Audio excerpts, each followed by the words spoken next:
नमस्कार। जन टीवी के उत्तराखंड के इस खास बुलेटिन में एक बार फिर से आप सभी का बहुत स्वागत है। मैं हूं आपके साथ प्रियंका तिवारी। खबरों को विस्तार से जानेंगे, लेकिन उससे पहले एक नजर हेडलाइंस पर। सीएम धामी ने कहा, पुलिस को सावन मास में सतर्क रहने की जरूरत। उत्तराखंड धार्मिक आस्था का है केंद्र। साधु संतों का भेष धारण करने वालों को चिन्हित कर करें कार्रवाई। सीएम धामी ने नदियों के एकत्रित किए जल कलश यात्रा को किया रवाना। कुशीनगर के तुर्कपट्टी में सूर्य की मूर्ति का होगा जलाभिषेक।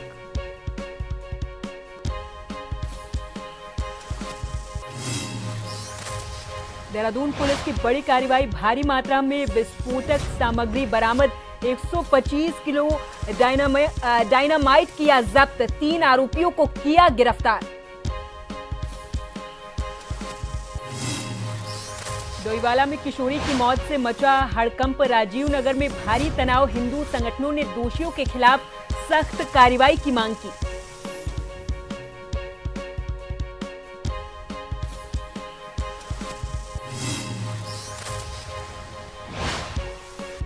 और आज से सावन मास शुरू। शिवालयों में गूंजे बम बम भोले के जयकारे। उमड़ी भक्तों की भीड़।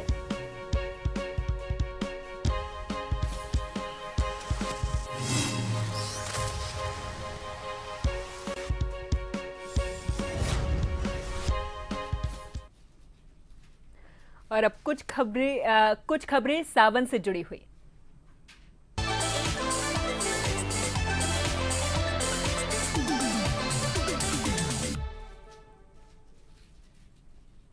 सावन मास के अवसर पर मुख्यमंत्री पुष्कर सिंह धामी ने ऑपरेशन कालनेमी के तहत राज्य में सक्रिय उन असामाजिक तत्वों पर सख्त कार्रवाई की बात कही है जो साधु संतों का भेष धारण करके श्रद्धालुओं को भ्रमित करने और ठगने का प्रयास करते हैं। मुख्यमंत्री ने कहा कि उत्तराखंड एक धार्मिक आस्था का केंद्र है, जहां सावन में करोड़ों की संख्या में श्रद्धालु गंगा जल लेने आते हैं। ऐसे में किसी की धार्मिक भावना आहत न हो और देवभूमि की पवित्रता बनी रहे, इसके लिए प्रशासन को निर्देश दिए गए हैं कि ऐसे तत्वों को चिन्हित किया जाए और उनके खिलाफ ऑपरेशन चलाया जाए।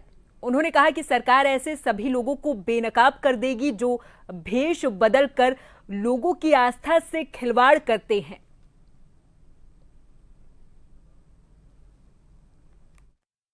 पूरे देश भर से कई करोड़ों की संख्या में शिव भक्त कांवड़िए आते हैं। धार्मिक आस्थाओं का ये हमारा प्रदेश है, देवभूमि है। किसी की धार्मिक भावनाएं आहत न हो, सनातन को नुकसान न हो, छद्म वेश बदलकर जहाँ लोगों को धार्मिक उनकी भावनाएं आहत करने का काम करने वाले, इनको चिन्हित करने के लिए ऑपरेशन कालनेमी चलाया गया है। और ये एक सर्च अभियान भी होगा। हमारा पूरा प्रशासन इसमें पूरी तरह से ऐसे लोगों को चिन्हित करेगा जो लोग अपना वेश बदल के लोगों की धार्मिक भावनाएं आहत करते हैं, उनको ठगने का काम करते हैं, भ्रम का काम करते हैं, उनके खिलाफ।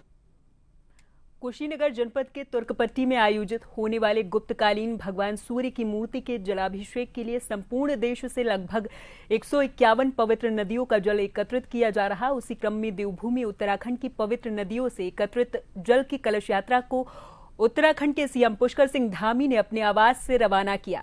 इस दौरान महामंडलेश्वर श्री 1008 डॉक्टर स्वामी संतोषानंद देवजी महाराज, पूर्वांचल महोत्सव समिति के अध्यक्ष विनय राय और समिति के सदस्य मौजूद रहे हैं। साथ ही सीएम धामी के इस प्रयास की सराहना भी की है।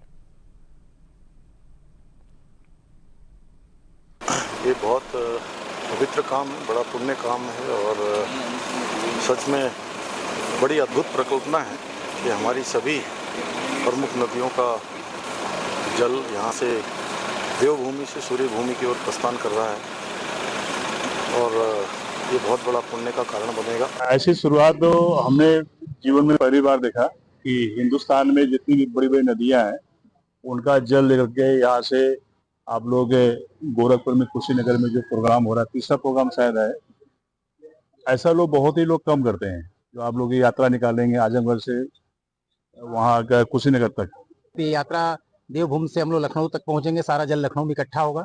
लखनऊ से बाबा विश्वनाथ नगरी काशी जाएगा, वहां से फिर दुर्वासा ऋषि के असली आजमगढ़, देवरावा के असली देवरिया होते हुए कुशीनगर पहुंचेगा। और 31 जुलाई को भगवान सूर्य का इन सभी जगहों से जो जल इकट्ठा किया गया है उस जल से जलाभिषेक किया जाएगा।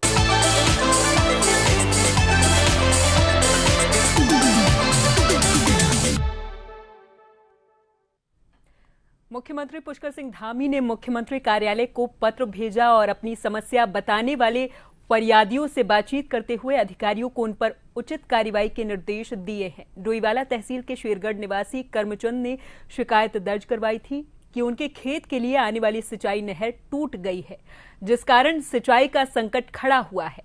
मुख्यमंत्री ने उनसे पूरी समस्या सुनने के बाद प्रमुख अभियंता सिंचाई विभाग को इस मामले में उचित कार्रवाई के निर्देश दिए। इसी तरह मेजर नरेश कुमार सकलानी ने उनकी भूमि पर निजी व्यक्तियों के द्वारा अतिक्रमण कर सिंचाई नहर बनाने की शिकायत दर्ज करवाई है, जिस पर सीएम धामी ने जिलाधिकारी देहरादून को तत्काल कार्रवाई के निर्देश दिए हैं।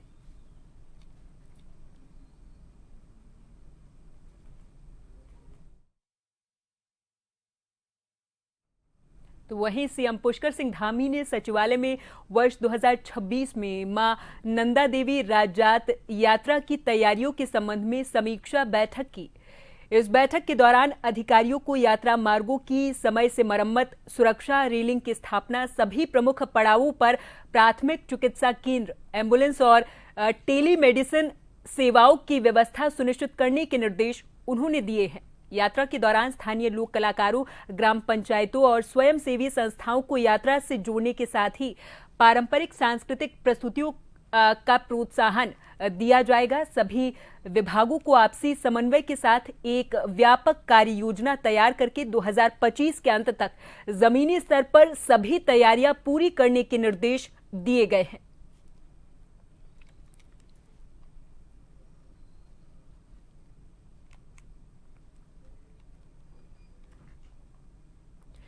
इधर उत्तराखंड को आपदा सुरक्षा और राहत के लिए केंद्र सरकार से मिले 455.60 करोड़ रुपए को लेकर भाजपा के प्रदेश प्रवक्ता हनी पाठक ने प्रतिक्रिया दी। उन्होंने कहा कि केंद्र और राज्य सरकार मिलकर राज्य के विकास और आपदा प्रबंधन में लगातार सक्रिय हैं। उन्होंने इसे डबल इंजन सरकार की सजगता और प्रतिबद्धता का प्रमाण बताया है। हनी पाठक ने कहा कि पीएम मोदी का उत्तराखंड के प्रति विशेष स्नेह रहा और हर परिस्थिति में राज्य को प्राथमिकता दी जाती रही है। उन्होंने कहा कि आपदा की चुनौती से निपटने के लिए ये बजट बेहद महत्वपूर्ण साबित होगा।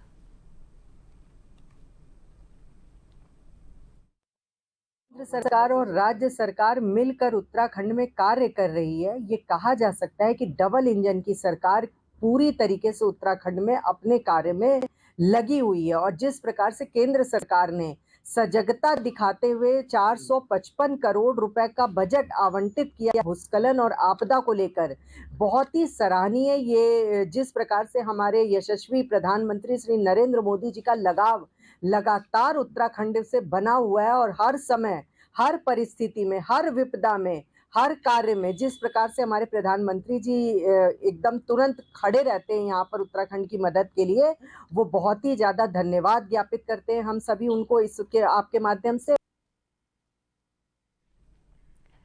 टांडा आजम 24 से भाजपा की प्रत्याशी गुलशन कंबोज को मंडल महामंत्री और जिला पंचायत सदस्य प्रत्याशी अजीतपाल सिंह ने अपना समर्थन दिया है और कहा कि हम भारतीय जनता पार्टी के सिपाही हैं। भारतीय जनता पार्टी के द्वारा गुलशन कंबोज को टिकट दिया गया है, जिसको लेकर आज हम अपने कार्यकर्ताओं के साथ गुलशन कंबोज के साथ हैं। वहीं भाजपा के प्रत्याशी गुलशन कंबोज ने कहा कि टांडा आजम 24 से जिला पंचायत सदस्य की सीट को जीतकर भारतीय जनता पार्टी की झोली में हम डाल देंगे।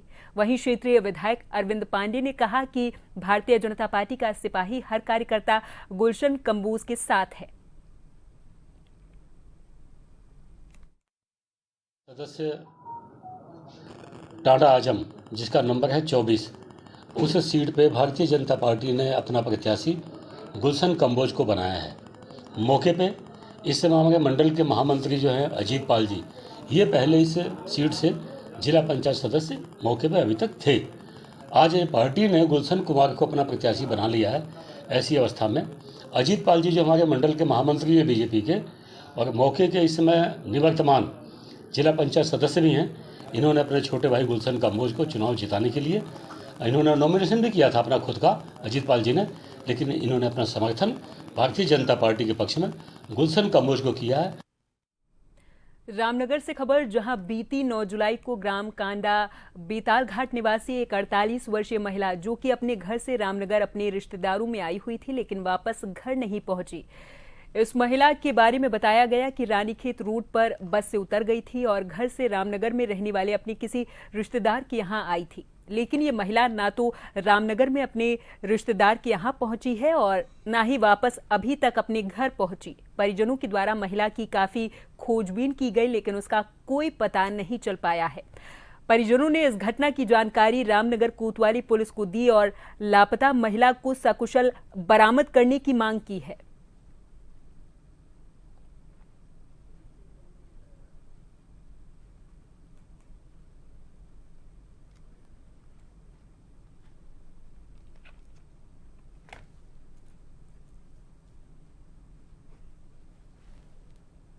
तारीख 12 बजे रामनगर थी तो बस से उतरी हो, उसके बाद कोई पता नहीं। किसके साथ आई थी?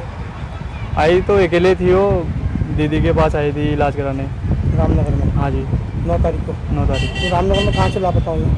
ये बस अड्डे से। आपने तहरीर दे दी? हाँ जी, दे दी। प्रदेश में पंचायत चुनाव से पहले देहरादून पुलिस ने बड़ी कार्रवाई को अंजाम देते हुए भारी मात्रा में विस्फोटक सामग्री बरामद कर ली है। एसएसपी देहरादून के निर्देश पर चलाए जा रहे सघन चेकिंग अभियान के तहत त्यूणी पुलिस ने एक ऑल्टो कार से 125 किलो डायनामाइट जब्त किया है। इस मामले में 3 आरोपियों को पुलिस ने गिरफ्तार किया है। दरअसल पंचायत चुनाव को निष्पक्ष और शांतिपूर्ण तरीके से संपन्न कराने के लिए देहरादून पुलिस पूरे जिले में सघन चेकिंग अभियान चला रही। इसी क्रम में 10 जुलाई 2025 को थाना त्यूणी की पुलिस टीम ने HP नंबर की एक ऑल्टो कार को रोका। तलाशी लेने पर कार से 5 पेटियों में रखा 125 किलो डायनामाइट, 2 डिब्बे डेटोनेटर, एक लाल रंग की तार का रोल और एक बंडल नीले रंग की बत्ती बरामद हुई है। पुलिस अब आरोपियों से पूछताछ कर रही है और इतनी बड़ी मात्रा में विस्फोटक किस उद्देश्य से लाया गया था उस पर भी जांच कर रही है।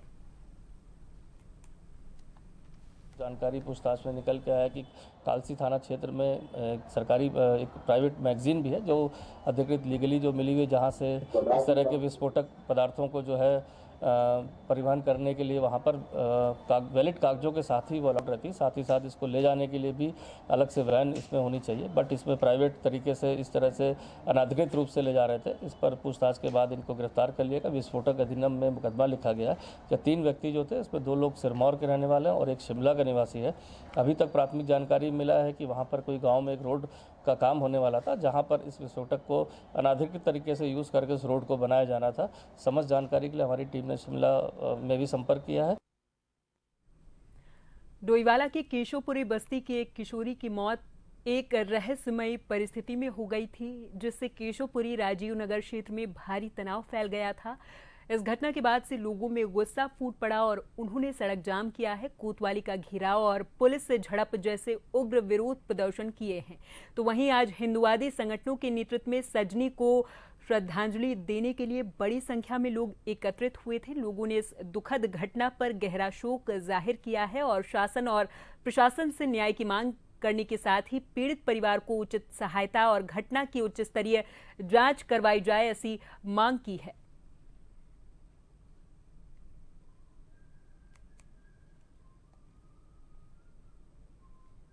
ऐसी घटना 2013 में हमारे साथ हुई थी कि जब हमारी गाड़ी में लाश मिली थी, हमने सूचना दी थी पुलिस को और पुलिस ने हमें ही बंद कर लिया था। परंतु आज जब क्रेशर मालिक के यहाँ वो बॉडी मिली है तो क्रेशर मालिक को पुलिस क्यों नहीं बंद कर रही है? क्या कारण है, क्या दबाव है? सरकार चाहे कांग्रेस की रही हो चाहे भाजपा की रही हो, माफिया तंत्र हमेशा हावी रहा है। और यहाँ पर वक्त है एक छोटे से ब्रेक का, फौरन हाजिर होंगे कुछ और खबरों के साथ।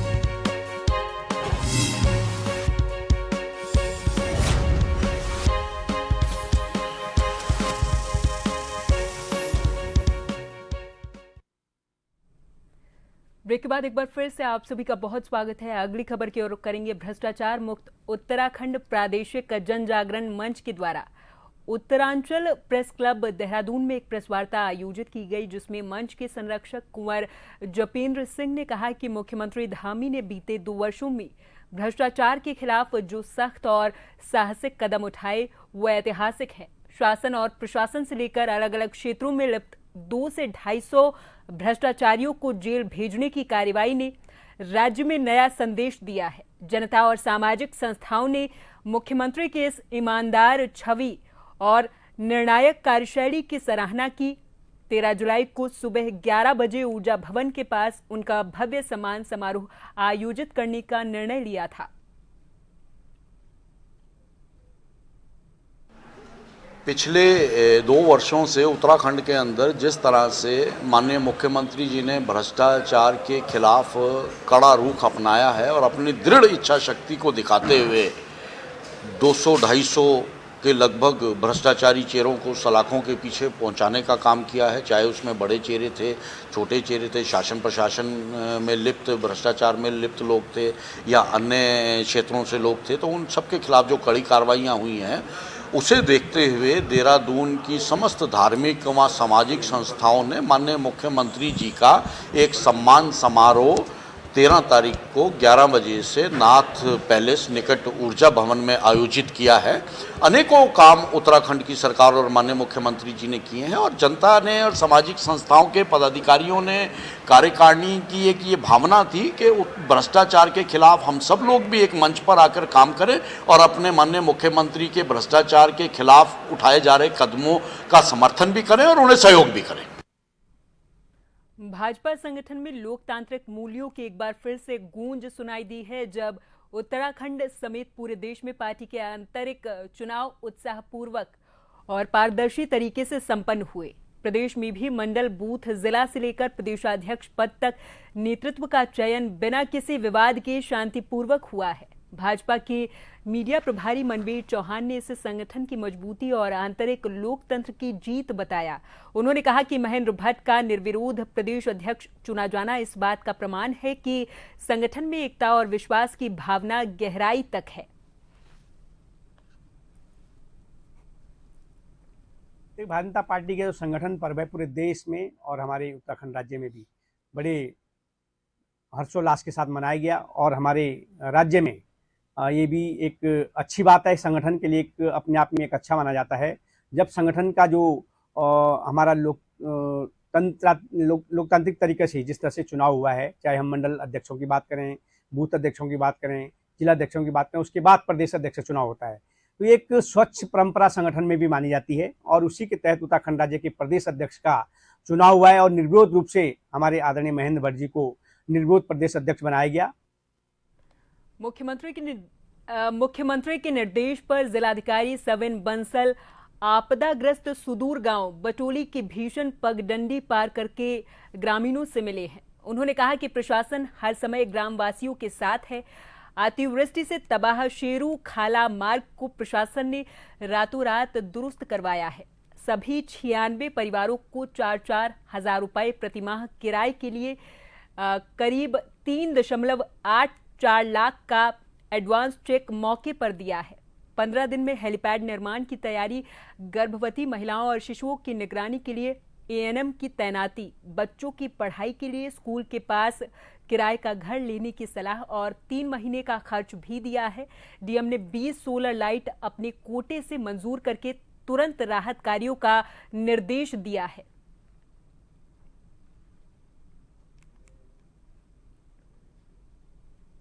हल्द्वानी में बिना पंजीकरण संचालित अवैध मदरसों को जिला प्रशासन की ओर से सील किए जाने के मामले में अब उत्तराखंड हाईकोर्ट ने रुख साफ कर दिया है। दरअसल याचिकाओं पर सुनवाई के बाद मदरसा संचालकों को शपथ पत्र देना होगा कि मदरसे के भवन की सील खुलेगी तो वहां मदरसा संचालित नहीं होगा। भवन में कोई धार्मिक शिक्षण और नमाज के काम नहीं होंगे। इन मदरसों में किन गतिविधियों को खोला जाएगा, इसका निर्णय राज्य सरकार लेगी। मदरसा अबू बकर सिद्दीकी, मदरसा जीनत उल कुरान, मदरसा दारुल उल इस्लामिया और अन्य ने उत्तराखंड हाईकोर्ट में याचिका दायर की थी। न्यायमूर्ति रविंद्र मैठाणी की एकल पीठ के समक्ष मामले की सुनवाई हुई है। इस मामले के अनुसार जिला प्रशासन की ओर से बिना नियमों का पालन किए 14 अप्रैल 2025 को कई मदरसों को सील किया गया है, जबकि मदरसों में शिक्षण संस्थान चल रहे थे। इस संबंध में सरकार की ओर से कहा गया कि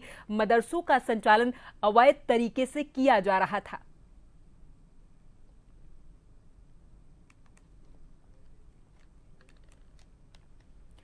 मंगलौर कोतवाली के नारसन क्षेत्र में एटीएम पर नकदी निकालने वाली जगह पर पत्ती लगाने की घटना के बाद अब रुड़की में भी एक ऐसा ही मामला सामने आया। दरअसल नगर के बीएसएम तिराहे पर स्थित एसबीआई के एटीएम पर जब एक युवक मोनू कुमार ठगी का शिकार होने से बच गया। दरअसल युवक एटीएम से पैसे निकालने पहुंचा तो निकासी स्लॉट में रुपए नहीं निकले, जिससे युवक मोनू कुमार के होश उड़ गए। वहीं इसकी सूचना अपने जानकार उसने नगर निगम के पार्षद अनुराग त्यागी को दी। उन्होंने बताया कि निकासी वाली जगह देखो कि एटीएम पर कोई पत्ती लगी है क्या, तो पीड़ित युवक मोनू ने तुरंत बताया कि वहां पर पत्ती लगी हुई है। तो जब पत्ती को मोनू ने हटाया तो वहां रुपए फंसे हुए थे। फिर मोनू ने पत्ती को हटाकर अपने 4000 रुपए निकाल लिए। उसके बाद पीड़ित मोनू ने इसकी सूचना गंगनहर कोतवाली में जाकर दी, जिसके बाद पत्ती को भी कोतवाली में दिया गया, जिसकी जांच अब पुलिस ने शुरू कर दी है। गंगनहर थाना क्षेत्र की है। शायद थाने के संज्ञान में ये बात आई है, किसी कंप्लेनेंट ने शिकायत करी कि एटीएम में कुछ ऐसा हुआ, तो एक बार बैंक से टाई अप करके देखेंगे कि उसमें क्या है, फैक्टर कैसे हैं और ये चीज़ें कौन है। वहाँ सीसीटीवी होता है तो उसके हिसाब से आगे लीगल कार्रवाई करी जाएगी। अब ये इसमें देखना पड़ेगा कि अगर ऐसी घटना कहीं और भी हुई है, शायद कुछ दिनों पहले हरिद्वार जनपद में एक जगह कुछ ऐसा संज्ञान में आया था, तो अगर वही सीसीटीवी हैं, फुटेज हैं और उसी होलिये के लोग हैं तो हम मान सकते हैं ऐसे कुछ लोग काम कर रहे हैं। फिर बाकी जांच का विषय है। जब मैं इसमें पैसे एटीएम डाला और पैसे निकालने लगा तो मेरे पैसे नहीं, अमाउंट नहीं निकल पाया इससे। तो इसके बाद जो मैंने चेक किया तो इस पर पत्ती लगी हुई थी। पत्ती लगने के बाद मैंने पार्षद जी को फ़ोन किया, भाई साहब को, त्यागी जी को, अनुराग त्यागी को, तो इन्होंने बताया कि ऐसे ऐसे इसमें पत्ती उतारो और फिर ये पैसे जो मैं पत्ती उतार के नीचे गिरी वो फिर मेरे पैसे निकल गए। फिर वो पत्ती में गंगनहर थाने में दे गया। हरिद्वार रोड के राजमार्ग पर बेलड़ा गांव के पास कांवड़ियों ने एक कार चालक पर कांवड़ में टक्कर मारकर खंडित करने का आरोप लगाते हुए जमकर हंगामा किया है। कांवड़ियों के द्वारा तांडव मचाते हुए स्कॉर्पियो कार में तोड़फोड़ भी हुई है। इधर मौके पर पहुंची पुलिस ने कुछ कांवड़ियों को पूछताछ के लिए अपने साथ लेकर पहुंची है। जानकारी मिली है कि कार में कोई लेखपाल मौजूद थे, जिन्होंने स्थिति को भांपकर मौके से निकलने पर ही अपनी भलाई समझी।